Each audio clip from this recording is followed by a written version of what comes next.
दोस्तों इस वीडियो में हम लोग डिस्कस करेंगे 40 के आगे तक के जो प्रश्न है एसएससी जीडी के जो मेंसुरेशन के प्रश्न हम चला रहे हैं सीरीज में। तो 40 से 39 तक के प्रश्नों को हमने सॉल्व कर लिया था। इस वीडियो में हम 40 से आगे के प्रश्नों को सॉल्व करेंगे।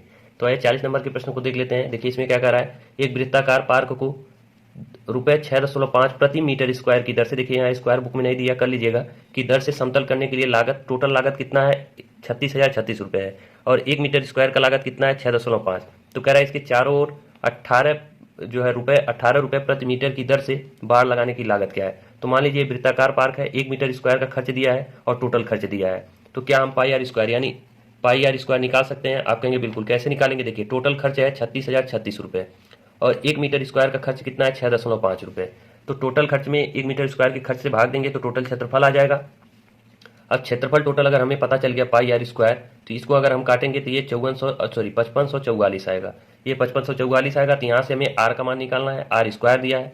आर का मान निकालने के लिए देखिए 5544 और ये पाई इधर आएगा तो बट्टे में हो जाएगा पाई, तो पाई का मान 22/7, 7 ऊपर चला जाएगा। ये देखिए 11 से इसको हम 2 बार में काट देंगे, 11 से 5 बार में और 11 से 4 बार में। 2 से इसको हम फिर काटेंगे तो 2 दूना 4, 2 पच्चे 10 और 2 दूना 4, ये हो गया 7। यानी आर स्क्वायर का मान आ गया। इसको हम देखिए कर सकते हैं 4, ये 63, 4 से 24 और 4 तिहाई 12, 63 गुड़े, और इसको हम 4 और गुड़े 9 7 कर सकते हैं। ये अब ये हमारा आर स्क्वायर का मान हो गया। तो आर बराबर हम क्या करते थे, यही चीज़ हम रूट में करेंगे तो इसको हम 9 गुड़े 7 कर सकते हैं 63 को, और इसको हम क्या कर सकते हैं 2 गुड़े 2 कर सकते हैं, इसको 7 यहाँ रहने देंगे। देखिए 2 बार 7 हो गया, 2 बार 2 हो गया और 9 में 2 बार 3 हो गया। तो बाहर हमारा क्या आएगा, 3 आएगा, 2 आएगा और 7 आएगा। तो आर का मान क्या आ गया, यहाँ से आर का मान आ गया 3 दूना 6 सत्ते 42, आर का मान आ गया 42। तो अब हमसे कह रहा है कि इस वृत्ताकार पार्क के चारों ओर हमें क्या लगाना है, बाड़ लगाना है। तो बाड़ का लागत क्या होगा, जबकि एक जो है मीटर का, 1 मीटर बाड़ का जो है रुपए का खर्च दिया है। तो देखिए सबसे पहले हमें चारों ओर बाड़ लगाना है, तो चारों ओर की जो है माप हमें पता होनी चाहिए। माप पता होने का मतलब क्या है, 2 पाई आर, यानी इसकी परिधि पता होनी चाहिए। तो परिधि क्या होगी, 2 पाई आर। 2 पाई आर का मतलब 2 गुड़े 22/7 और आर का मान हमने अभी अभी निकाला कितना 42। तो ये 7 छाक 42, ये 22 दूना 44 और 6 से गुणा करेंगे तो 6 चौक 24, 24 दूध 26, यानी 264 हो गया मीटर। ये हो गया उसकी परिधि, वृत्ताकार पार्क की हो गई परिधि। अब इसी लंबाई पे आपको लगाना है क्या, बाड़। 264 मीटर आपको बाड़ लगाना है और 1 मीटर बाड़ का जो है मूल्य क्या है, वो है 18 रुपये। तो आप क्या करेंगे 264 से में क्या करेंगे 18 से क्या कर देंगे गुणा, तो आपका आ जाएगा आंसर।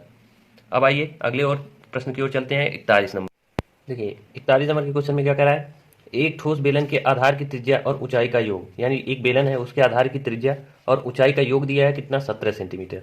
अब कह रहा है कि यदि ठोस बेलन का कुल पृष्ठीय क्षेत्रफल इतना हो तो बेलन की ऊंचाई ज्ञात कीजिए। कुल पृष्ठीय क्षेत्रफल मतलब संपूर्ण पृष्ठ, बेलन का संपूर्ण पृष्ठ का फार्मूला क्या होता है, 2 pi r into h plus r होता है। ये होता है संपूर्ण पृष्ठ का क्षेत्रफल। और यहाँ पे दिया क्या है संपूर्ण पृष्ठ का क्षेत्रफल, तो ये दिया है आपका 748। और दूसरा चीज यहाँ पे क्या दिया है, उसके आधार की त्रिज्या और ऊंचाई का योग। तो आधार की त्रिज्या आर होती है और ऊंचाई एच, इनका योग क्या दिया है 17 दिया है। कितना दिया है 17 दिया है। तो क्या ये जो आर प्लस एच का मान है 17 हम यहाँ पे रख सकते हैं? आप कहेंगे बिल्कुल रख सकते हैं। तो 2 पाई आर इंटू हम यहाँ पे 17 कर सकते हैं, इसके एच आर प्लस एच या एच प्लस आर की जगह पे हमने 17 रख दिया और ये हो गया आपका 748। ये आपका जो दे रखा है 748, इसके बराबर हम कर देते हैं। अब इसको 17 से हम काट देंगे तो देखिए 17 से ये कटेगा 4 बार में और फिर बचेगा 6, तो ये फिर 4 बार में कटेगा। और इसको हम लिख सकते हैं 2 गुड़े 22/7 गुड़े आर बराबर क्या आ गया 44। तो ये 22 दूना 44, 44 कट जाएगा तो आर बराबर क्या आ जाएगा 7।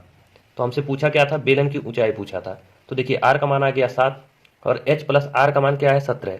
तो यहाँ से हम एच का मान निकाल सकते हैं ऊंचाई। तो देखिए आर का मान है 7, तो 17 में से 7 जाएगा तो कितना हो जाएगा 10। तो यानी एच का मान कितना आ गया 10। और ये किस में आएगा, तो सेंटीमीटर में आएगा, क्योंकि सारे जो है वैल्यू आपके सेंटीमीटर में। तो ऑप्शन नंबर डी आपका सही हो जाएगा 10 सेंटीमीटर। अब आइए 42 नंबर के क्वेश्चन पे चलते हैं।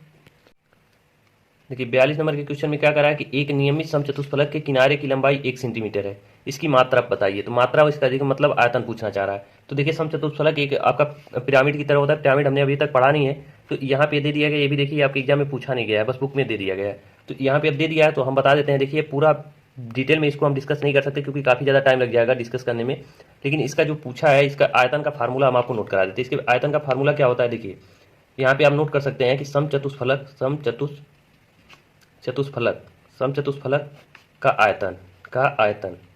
आयतन का फार्मूला क्या होता है, इसको नोट कर लीजिएगा। ये होता है आपका 1/3 आधार का क्षेत्रफल गुणे ऊंचाई। ये फार्मूला होता है आधार का 1/3 गुणे आधार का क्षेत्रफल, आधार का क्षेत्रफल गुणे ऊंचाई। अब देखिए इसका समचतुष्फलक का जो आधार होता है वो समबाहु त्रिभुज होता है, और देखिए समबाहु त्रिभुज होता है तो समबाहु त्रिभुज का मान लीजिए ये क्षेत्रफल क्या होता है 3/4 भुजा का स्क्वायर, और ऊंचाई का फार्मूला इसके समचतुष्फलक की ऊंचाई का स्पेशल फार्मूला देखा जाए तो ये होता है a√2/√3 ये होता है आपका फार्मूला ऊंचाई का। इसको कंप्लीट अगर हम सॉल्व करें तो ये आपका आ जाता है a³ √2/12। ये आयतन का फार्मूला, यही फार्मूला आपको बेसिकली इसके आयतन के लिए याद रखना है समचतुष्फलक के। इसी पे रख देंगे ए का मान, देखिए यहाँ पे ए दिया, एक दिया है, एक यहाँ पे रखेंगे तो ये सीधे सीधे आपका आंसर आ जाएगा। एक का क्यूब करेंगे तो एक ही होगा, और ये √2/12। अब √2 से ऊपर नीचे गुणा कर देंगे तो ये 2/12 कड़ी में 2 हो जाएगा, 2 से काट देंगे 6, यानी 1/6 कड़ी में 2, ये आपका आंसर। वैसे आपके सिलेबस में ये है नहीं, अभी तक तो पूछा नहीं गया है जीडी में, लेकिन इस बुक में दे दिया गया था तो हम आपको ये बता दिए।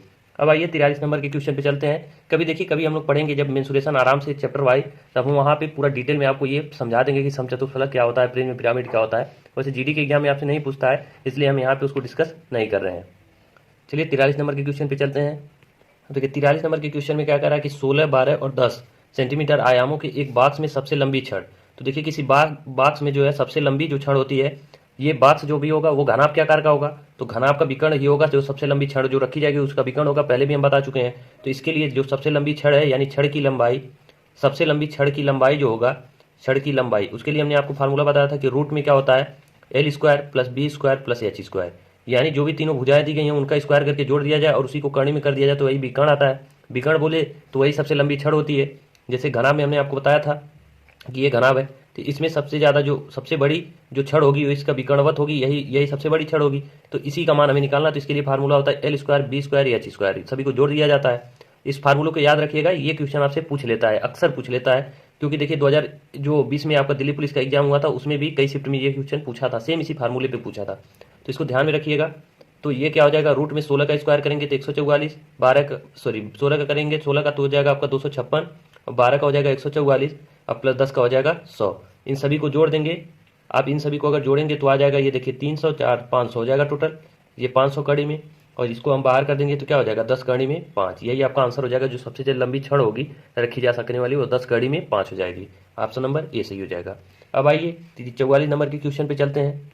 अब देखिए 44 नंबर के क्वेश्चन में क्या कर रहा है कि एक घन बनाने के लिए, यानी घन बनाना है आपको 7 सेंटीमीटर मोटाई, 9 सेंटीमीटर चौड़ाई और 81 सेंटीमीटर लंबाई की घनाभ धातु की प्लेट को पिघलाया जाता है, और घन का पृष्ठीय क्षेत्रफल पिघलाया जाता है, तो घन का पृष्ठीय क्षेत्रफल यानी घनाभ को पिघला करके, ये घनाभ का जो माप है उसको पिघला करके घन बनाया जाता है। तो घन का पूछ रहा है कि पृष्ठीय क्षेत्रफल क्या होगा। तो देखिए इसको पहले आप लोग सुधार लीजिएगा, ये हिंदी में आपका जो है ये गलत दिया है, इंग्लिश में आप देखेंगे तो ये 1 सेंटीमीटर है, इसको आप लोग करेक्शन कर लीजिएगा। तो कहने का मतलब ये है कि जो घनाभ का आयतन होगा, जो इससे अगर हम घनाभ का आयतन निकालें, उसको घनाभ को पिघला करके अगर हम घन बनाते हैं तो घन का भी आयतन सेम होगा, क्योंकि जितना घनाभ का आयतन रहा होगा पिघलाने के बाद भी उतना ही मटेरियल रहेगा, तो आयतन सेम रहता है चाहे आप पिघला करके कुछ भी बनाएं। तो देखिए सबसे पहले हम घनाभ का आयतन निकालेंगे, घनाभ का आयतन। तो घनाभ का आयतन का फार्मूला क्या होता है, घनाभ के आयतन का फार्मूला होता है लंबाई गुणे चौड़ाई गुणे ऊंचाई। तो लंबाई हमारा मोटाई है, मोटाई का मतलब कहने का मतलब क्या है कि ऊंचाई उसका दिया है, तो 1 हो गया। चौड़ाई 9 सेंटीमीटर है तो 9 कर लिए, और लंबाई कितना है 81, यानी LBH ये हो गया। और ये देखिए 9 इसमें 3 बार है, इसमें 2 बार 9, यहाँ पे 1 9, तो ये आयतन है। आयतन क्या होता है LBH, तो इसको हमारा छोड़िए, इसको कर देते हैं हम 9 गुणे 9 गुणे 9, ये आयतन हो गया। अब ये अगर घनाभ का आयतन हो तो सेम इसी के बराबर घन का भी आयतन होगा। तो घन के आयतन का फार्मूला क्या होता है A³, यानी घन की अगर भुजा A है तो घन का आयतन क्या होता है A³। तो A बराबर यहाँ से हमें मिल जाएगा 9 सेंटीमीटर। A बराबर क्या मिल जाएगा 9 सेंटीमीटर, यानी घन जो घन बनेगा उसकी भुजा की माप हमें यहाँ से मिल गई 9 सेंटीमीटर। तो हमसे अब पूछ क्या रहा है कि घन का पृष्ठीय क्षेत्रफल, तो घन का पृष्ठीय क्षेत्रफल क्या होता है 6A²। तो 6A² होता है, तो इसी का मान हमें निकालना है। तो A² का मान होगा 81, और 6 से हमें मल्टीप्लाई करना, तो हमने कर दिया, और ये 6 कम 6 8 6 48, यानी 486, यही आपका आंसर हो जाएगा ऑप्शन नंबर सी 486। आशा करते हैं पूरा ये चीज़ एक एक चीज़ आप लोगों को ये कंफर्म हो गया होगा। अब आइए 45 नंबर के क्वेश्चन पे चलते हैं। अब देखिए 45 नंबर में क्या कर रहा है कि एक आयताकार खेत है, उसकी लंबाई और चौड़ाई का अनुपात क्या है 4:3, और यदि 2 रुपये पर मीटर स्क्वायर, यानी 1 मीटर स्क्वायर, यानी 1 मीटर स्क्वायर क्षेत्रफल का जो रुपए का खर्च है वो जुताई का खर्च, यहाँ पे जुताई का खर्च है वो क्या है 2 रुपये है, 2 रुपये पर मीटर स्क्वायर का है, और टोटल लागत कितना है 600। तो यहाँ से हम क्षेत्रफल निकाल सकते हैं। देखिए अगर 1 मीटर स्क्वायर का जो है खर्च कितना है 2 रुपये, तो 600 रुपये कितने का रहा होगा, तो हम क्या करेंगे 600 में 2 से भाग कर देंगे, तो हमें एरिया पता चल जाएगा। एरिया किसका पता चलेगा? एरिया हमें पता चल जाएगा आयताकार खेत की जुताई का जो है टोटल लागत कितना है 600 और 1 मीटर स्क्वायर का है 2 रुपये, तो टोटल कितना एरिया है ये हमें पता चल जाएगा। तो यहाँ 300 ये क्या हो जाएगा आपका मीटर स्क्वायर। एरिया हमें पता चल गया आयताकार खेत का। अब देखिए आयताकार खेत की लंबाई और चौड़ाई का अनुपात दिया है, तो लंबाई और चौड़ाई का अनुपात क्या दिया है 4 और 3, तो हम 4x और 3x मान सकते हैं। आप कहेंगे बिल्कुल। तो देखिए अब आयत का जो है क्षेत्रफल क्या होता है लंबाई गुणे चौड़ाई, तो लंबाई हमारा 4x मान लिया हमने और चौड़ाई 3x, इन दोनों का मल्टीप्लाई करेंगे तो 300 के बराबर होगा। अब ये 4 तिहाई 12, 12x स्क्वायर बराबर 300। अब इसको हम काट देंगे तो 12 तिहाई 36 और सॉरी 12 से इसको 2 बार हम काटते हैं, 12 दूनी 24 और ये आपका 12 पच्चे 60, यानी x का मान क्या आ जाएगा यहाँ से 5 आ जाएगा। एक्स स्क्वायर बराबर 25 आया तो x का मान क्या आ गया 5। तो हमसे पूछ क्या रहा है कि खेत की लंबाई कितनी है, तो लंबाई 4x थी, लंबाई क्या थी 4x, तो 4 गुणे हम क्या कर देंगे 5 यानी 20 हो जाएगा। यही आपका आंसर हो जाएगा। देखिए दिया क्या था 1 मीटर स्क्वायर का जो है खर्च दिया था क्षेत्रफल का, टोटल खर्च है 600, तो हम 1 मीटर से भाग देंगे तो टोटल हमारा क्षेत्रफल आ जाएगा। अब टोटल क्षेत्रफल आ गया तो ये रेशियो दिया था लंबाई और चौड़ाई का, ये लंबाई ये चौड़ाई, तो रेशियो यानी लंबाई और चौड़ाई का गुणनफल क्षेत्रफल के बराबर, तो वहां से हम एक रेशियो का मान या एक्स का मान निकाल लिए, एक्स का मान पता चल गया तो हम लंबाई का मान निकाल लिए। ये चीज रेशियो का है चीज है, ये परसेंटेज जो लोग पढ़े होंगे काफी अच्छे से समझ में आ रहा होगा। अब आइए 46 नंबर के क्वेश्चन पे चलते हैं हम लोग। देखिए 46 नंबर के क्वेश्चन में क्या करा कि 21 मीटर लंबी 12 मीटर ऊंची और 36 मीटर मोटी दीवार बनाने के लिए कितनी ईंटों की आवश्यकता होगी यदि प्रत्येक ईंट की माप कितना हो 28 सेंटीमीटर, 18 सेंटीमीटर और 6 सेंटीमीटर, यानी लंबाई चौड़ाई और ऊंचाई दिया गया है और दीवार की भी लंबाई चौड़ाई और ऊंचाई दिया गया है। तो हमसे पूछ क्या रहा है ईंटों की संख्या कितनी होगी। तो सबसे पहले हम क्या निकालेंगे दीवार का क्षेत्रफल निकालेंगे, दीवार का क्षेत्रफल सॉरी दीवार का आयतन, दीवार का आयतन हम पहले निकालेंगे। दीवार का आयतन, दीवार का आयतन क्या हो जाएगा 12 लंबाई है सॉरी 12 जो भी है ये सॉरी 21 मीटर लंबी, तो 21 लंबाई है और चौड़ाई कितनी है, तो मोटी दीवार है मतलब मोटी का मतलब क्या है वो चौड़ाई दिया गया है, तो चौड़ाई क्या दिया है 36 दिया है और ऊंचाई क्या दिया है 12 मीटर, तो ये इसका आयतन हो गया। अब बताइए टोटल दीवार का जो आयतन है और एक ईंट का आयतन हम यहाँ से पता कर सकते हैं, तो पहले दीवार का आयतन ये हो गया, तो ईंटों की संख्या हमें निकालना है, ईंटों की संख्या, ईंटों की संख्या। तो अच्छा ही बताइए टोटल आयतन में अगर टोटल आयतन है 21 गुणे 36, दीवार का टोटल आयतन क्या है 21 गुणे 36 गुणे 12, ये टोटल आयतन में अगर एक ईंट के आयतन से हम भाग कर दें तो ईंटों की संख्या आ जाएगी। आप कहेंगे बिल्कुल कैसे, देखिए टोटल आयतन हमको पता है कि टोटल आयतन दीवार का, मान लीजिए ये दीवार है, टोटल आयतन हमें पता है कि कुछ भी है, मान लीजिए एक्स है वाई है जेड है, ये टोटल आयतन है और ये कई ईंटों से छोटे छोटे ईंटों से मिल करके बनाई गई है दीवार। तो उसमें अगर एक ईंट का क्षेत्र आयतन से हम भाग कर दें, एक ईंट के जो है आयतन से अगर हम भाग कर दें टोटल आयतन में, मतलब टोटल आयतन में एक ईंट के आयतन से भाग कर दें तो हमें टोटल ईंटों की संख्या पता चल जाएगी, क्योंकि एक ईंट का आयतन गुणे जितने ईंट है उतना मल्टीप्लाई करेंगे तो टोटल आयतन आता है। तो टोटल आयतन हमें पता है और एक ईंट का आयतन पता है तो टोटल ईंटों की संख्या निकल जाएगी। तो एक ईंट का आयतन क्या है ईंटों की, देखिए 28 सेंटीमीटर गुणे फिर क्या है 18 सेंटीमीटर गुणे 6 सेंटीमीटर।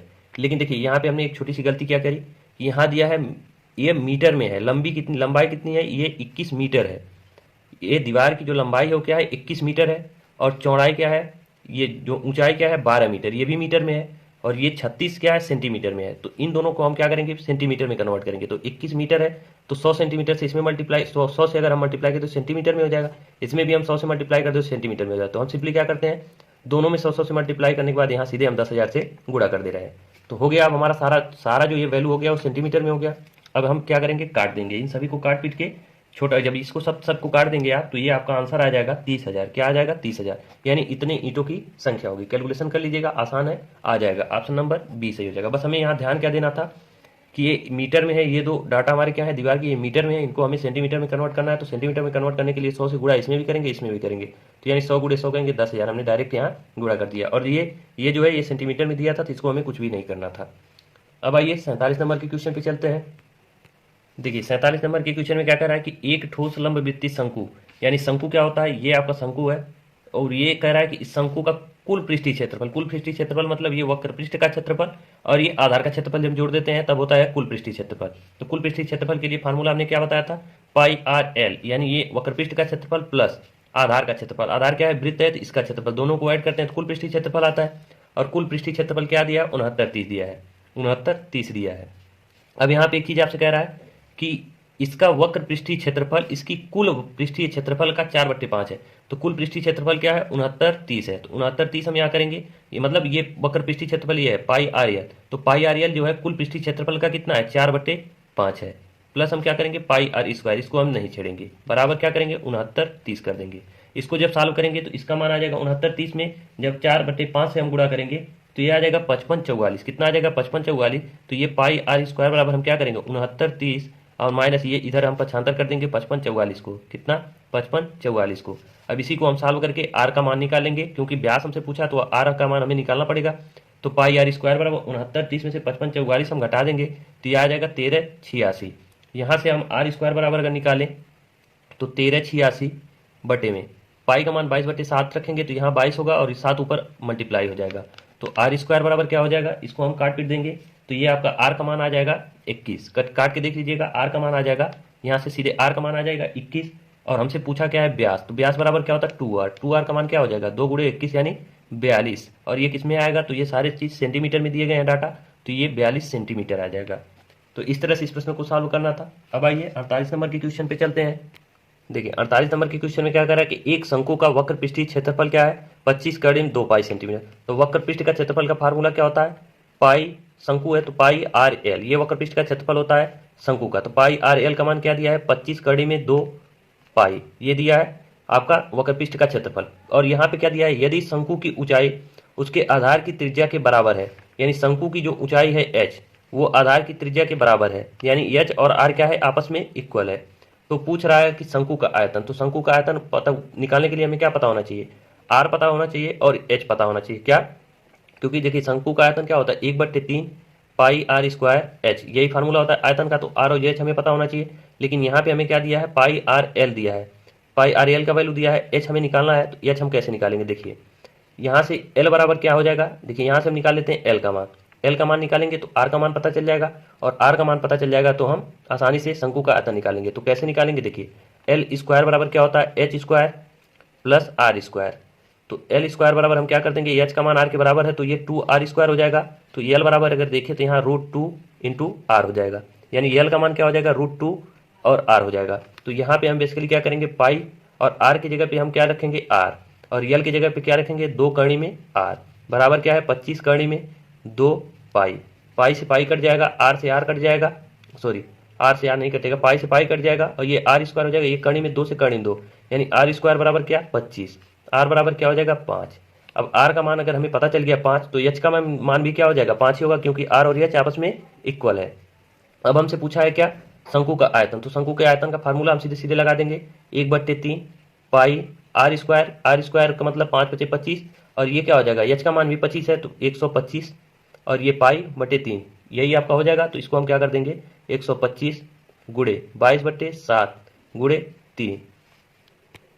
अब इसी को हम सॉल्व कर लेंगे, यानी 125 गुणे 22 गुणे 3/7, तो आपका आंसर आ जाएगा। इसको सॉल्व करेंगे तो आपका सही जवाब क्या आ जाएगा 130.95। इसको करेंगे तो आपका यही आंसर आ जाएगा। अब आइए 49 नंबर के क्वेश्चन पे चलते हैं। देखिए 49 नंबर के क्वेश्चन में क्या करा है कि 220 मीटर 231 मीटर और 319 मीटर भुजाओं वाले त्रिभुजाकार मैदान, यानी जो मैदान हो क्या है त्रिभुजाकार, यानी त्रिभुज के आकार का है, उसका क्षेत्रफल एक वृत्ताकार बगीचे के क्षेत्रफल के 15 गुना, यानी जो वृत्त का वृत्ताकार बगीचा है उसके क्षेत्रफल का कितना गुना है 15 गुना के बराबर है। तो वृत्ताकार बगीचे का व्यास पूछ रहा है। तो देखिए ये त्रिभुज की जो भुजाएं दी गई हैं इसको आप जब चेक करेंगे, पहले इसको रेशियो में सबसे छोटे रेशियो में कन्वर्ट कर लेते हैं, उसके बाद हम चेक करते हैं तो ये पाइथागोरस प्रमेय के ट्रिपलेट पे सेट हो जाएगा, यानी कि ये जो तीनों मान दिए गए हैं ये आपका समकोण त्रिभुज की भुजा है। तो जब समकोण त्रिभुज की भुजा होती है तो दो छोटी भुजाओं का यूज हम करते हैं, क्योंकि त्रिभुज का जो क्षेत्रफल होता है त्रिभुज का क्षेत्रफल बराबर होता है 1/2 आधार गुणे ऊंचाई, यानी बेस इंटू हाइट। तो बेस हमारी जो सबसे छोटी भुजा या फिर कोई हाइट और बेस में सबसे छोटी दो भुजा लेते हैं तो 1/2, आधार को हम 220 ले लेते हैं और ऊंचाई को 231 ले लेते हैं। तो यहाँ से हमें पता चल जाएगा कि त्रिभुज का क्षेत्रफल तो 110 और गुणे ये कितना हो जाएगा 231। 100 अब इन दोनों का मल्टीप्लाई कर देंगे 110 और 231 का, तो ये हो जाएगा 25,410। ये क्या हो जाएगा 25,410, यानी त्रिभुज का क्षेत्रफल आ गया इतना 25,410। अब कह रहा है कि उसका जो क्षेत्रफल है वो एक वृत्ताकार बगीचे के क्षेत्रफल के 15 गुना है। तो वृत्ताकार बगीचे का क्षेत्रफल यानी वृत्त के आकार का कोई बगीचा है तो वृत्त का क्षेत्रफल कितना होता है पाई आर स्क्वायर, और इसका 15 गुना के बराबर क्या है 25,410। यही प्रश्न में आपसे कह रहा है। तो यहाँ से उसका वृत्त का व्यास पूछ रहा है, तो व्यास पूछ निकालने के लिए क्या हमें आर का मान चाहिए, तो इसी को हमें सॉल्व कर लेना होगा। तो देखिए इसको सॉल्व कैसे करेंगे, यहाँ से 15 को हम इधर भेजेंगे तो ये कट जाएगा 15 से, तो 15 से कितनी बार में कटेगा, ये 15 से आपका कट जाएगा 1694 बार में। तो पाई आर स्क्वायर बराबर हो जाएगा आपका, ये 15 कम 15, ये 1694 बार में कट जाएगा। अब यहाँ से हमें आर स्क्वायर का मान चाहिए, तो 22/7, 22/7 से उधर हम क्या कर देंगे, डिवाइड कर देंगे, आर स्क्वायर बराबर 1694 और बट्टे 22/7। इसको सॉल्व कर लेंगे तो आर का मान आपका कितना आ जाएगा, ये आ जाएगा 7 कड़ी में 11। इसको 7 सॉल्व कर लीजिएगा, ये 7 कड़ी में 11 आएगा। तो आपसे पूछा क्या है, उसका व्यास पूछा, तो यानी इसका 2r का मान पूछा है, तो ये 7 दूना 14 और ये कड़ी में 11। इस तरह से हमें सॉल्व करना था। अब आइए 50 नंबर के क्वेश्चन पे चलते हैं। तो 50 नंबर के क्वेश्चन में क्या करा कि एक समांतर चतुर्भुज की आसन्न भुजाएं 10 सेंटीमीटर और 15 सेंटीमीटर है। तो ये मान लीजिए एक समांतर चतुर्भुज है, आसन्न भुजाएं मतलब ये 15 सेंटीमीटर एक भुजा ये है और इसकी लगी हुई भुजा क्या है 10 सेंटीमीटर। तो समांतर चतुर्भुज में ये और ये समांतर और बराबर होती हैं, तो ये भी 10 होगा और ये भी 15 हो जाएगा, इसके बराबर और पैरेलल ये होती। तो यहाँ कह रहा है कि छोटी भुजाओं के बीच की दूरी 6 सेंटीमीटर। तो छोटी भुजाओं के बीच की दूरी मतलब इसकी हाइट होती है, ये हमने समांतर भुजाएं जब आपको पढ़ाया था तो ये आपसे बताए थे, ये इसकी डिस्टेंस क्या होगी, इसकी हाइट होगी, वो दिया है आपसे 6। तो पूछ रहा है कि लंबी भुजाएं जो सबसे बड़ी भुजाएं हैं उनके बीच की दूरी क्या है, तो यानी ये बड़ी भुजाओं के बीच की दूरी आपसे पूछ रहा है। तो इसके लिए हमने आपको फार्मूला बताया था, समांतर चतुर्भुज का जो क्षेत्रफल होता है, एरिया का फार्मूला क्या बताया था, वो होता है आपका base into height, base into height, आधार गुणे ऊंचाई। तो आधार देखिए, अब ये ऊंचाई किस पे है, 10 सेंटीमीटर वाली भुजा पे है, तो इसके लिए बेस क्या होगा 10 और ऊंचाई क्या हो जाएगा 6, ये हो गया। अब देखिए क्षेत्रफल क्या है आपका, दोनों कंडीशन में सेम होगा, चाहे ये बेस और ये हाइट लीजिए या ये बेस और ये वाला बेस और ये हाइट लीजिए, दोनों कंडीशन में क्षेत्रफल सेम होता है। तो हम एक बार ये बेस लेंगे 15 और गुणे इसकी ऊंचाई पूछ रहा है, तो इसकी ऊंचाई हम मान लेते हैं h। अब h का मान हमें निकालना है, तो ये क्या हो जाएगा 10 गुणे 6/15, 10 छक्का 60, ये 15 चौका 60, यानी h बराबर क्या हो जाएगा 4 हो जाएगा। सारे डाटा आपके सेंटीमीटर में, तो सेंटीमीटर हो जाएगा। तो इस तरह से इस प्रश्न को सॉल्व करना था। अब आइए 51 नंबर के क्वेश्चन पे चलते हैं। अब देखिए 51 नंबर के प्रश्न में क्या करा है कि त्रिभुजाकार पार्क की भुजा दिया है इतना इतना इतना, यानी त्रिभुज के आकार का कोई पार्क है जिसकी भुजा क्या है इतना है, इसका क्षेत्रफल जो है वर्गाकार बगीचे के क्षेत्रफल के बराबर है। तो बगीचे की परिधि आपसे पूछा, यानी वर्गाकार जो बगीचा है उसकी परिधि पूछा है। तो देखिए ये जो आपका त्रिभुजाकार पार्क है, इसको जब आप चेक करेंगे तो ये भी पाइथागोरस प्रमेय के लिए सेट बैठेगा, यानी ये समकोण त्रिभुज की भुजाएं हैं। तो हम सबसे पहले त्रिभुज का क्षेत्रफल निकालेंगे, यहाँ से क्या निकालेंगे, त्रिभुज का क्षेत्रफल। तो ये क्या होता है 1/2 और आधार हम ले लेते हैं 60 और ऊंचाई ले लेते हैं 297, कितना 297। इसको हम काट देंगे तो ये 30 गुणे 297, ये एरिया आ जाएगा, किसका एरिया आ जाएगा, त्रिभुजाकार पार्क का एरिया आ गया। अब देखिए अब त्रिभुजाकार पार्क का एरिया इतना है, तो यहाँ पे क्या कह रहा है कि यह इसका क्षेत्रफल वर्गाकार बगीचे के क्षेत्रफल के बराबर है। तो वर्गाकार बगीचा मान लीजिए उसका वर्ग का जो है भुजा क्या है, प्रत्येक भुजा ए है, तो उसका क्षेत्रफल क्या हो जाएगा ए स्क्वायर, यानी ए स्क्वायर के बराबर है। तो यहाँ से हम ए का मान निकाल सकते हैं। तो यहाँ से अगर ए का मान हम निकालेंगे तो इन दोनों का मल्टीप्लाई करके जब उसका रूट निकालेंगे तो ये आ जाएगा आपका 9 और कड़ी में 110, ये इसका मान आ जाएगा, ए का मान आएगा। तो आपसे पूछा है कि वर्गाकार जो बगीचा है उसका परिधि मतलब उसका परिमाप। तो वर्ग का जो परिमाप होता है वो क्या होता है 4 गुणे भुजा, क्या होता है 4 गुणे भुजा यानी ए। तो भुजा हमको मिल गया है 9 कड़ी में 110 और इसको क्या करना है 4 से मल्टीप्लाई, तो ये 36 कड़ी में क्या हो जाएगा 110 हो जाएगा। बस फार्मूले पे रखते जाइएगा, आंसर आता चल जाएगा। तो ये आपका ऑप्शन नंबर क्या ए सही हो जाएगा। अब आइए 52 नंबर के क्वेश्चन पे चलते हैं। देखिए 52 नंबर के क्वेश्चन में क्या करा कि 8 सेंटीमीटर भुजा वाले 4 घनों को एक साथ एक पंक्ति में अंत से अंत तक रखा गया। इस प्रकार बने ठोस का कुल पृष्ठीय क्षेत्रफल कितना होगा, यानी एक घन है, ये मान लीजिए घन है, ये किसकी भुजाएं कितनी है, प्रत्येक भुजाएं 8 सेंटीमीटर है, यानी कि इसका ये भी भुजा 8 सेंटीमीटर ये भी है और ये ऊंचाई भी 8 है। ऐसे कह रहा है कि 4 घनों को ऐसे एक पंक्ति में अंत से अंत तक, यानी कि ये कुछ इस तरह से आपके सारे जो हैं रखे गए हैं, मतलब 4 घन है, चारों को इस तरह से रखा गया है। तो देखिए ऐसे रखेंगे तो घन की जो चौड़ाई होगी, जो चौड़ाई इस तरह से वो क्या रही होगी 8 ही रहेगी और ऊंचाई भी क्या रहेगी 8, लेकिन लंबाई क्या हो जाएगी 8 8 8 8, यानी 8 चौ 32 हो जाएगी। यहाँ पे यही चीज ध्यान देना है कि इसकी लंबाई अब एक घनाभ की तरह काम करेगा। देखिए घन की चारों भुजाएं बराबर होती है, सॉरी तीनों भुजाएं लंबाई चौड़ाई ऊंचाई सेम होता है, लेकिन घनाभ का वही अलग अलग होता है। तो ये देखिए लंबाई हमारी क्या हो गई, अब 8 8 8 सभी जुड़ जाएंगे तो कितना हो जाएंगे 32, और ऊंचाई हमारा 8 ही रहेगा, चौड़ाई क्या रहेगा 8 ही रहेगा। तो रखा गया इस प्रकार बने ठोस का कुल पृष्ठीय क्षेत्रफल पूछ रहा है, यानी ये जो घनाभ बन गया इसका कुल पृष्ठीय क्षेत्रफल पूछ रहा है। तो अब देखिए इसको सॉल्व कैसे करेंगे, इसको सॉल्व करने के देखिए घनाभ का कुल पृष्ठीय क्षेत्रफल का फार्मूला हमने आपको बता दिया है कि घनाभ का पृष्ठीय क्षेत्रफल इसके लिए फार्मूला हमने बताया था कि इसका क्षेत्रफल होता है 2 कड़ी में LB plus L B plus H L plus L B H L plus B into H, यानी कि लंबाई चौड़ाई, ऊंचाई लंबाई और चौड़ाई ऊंचाई, इसका मल्टीप्लाई होता है। तो देखिए यहाँ 2 करेंगे और लंबाई यहाँ पे क्या आ गया 32, ऊंचाई क्या होगा 8 प्लस ऊंचाई क्या है 8 और लंबाई क्या है 32, लंबाई क्या है 32 और ये चौड़ाई क्या है 8, ऊंचाई क्या है 8।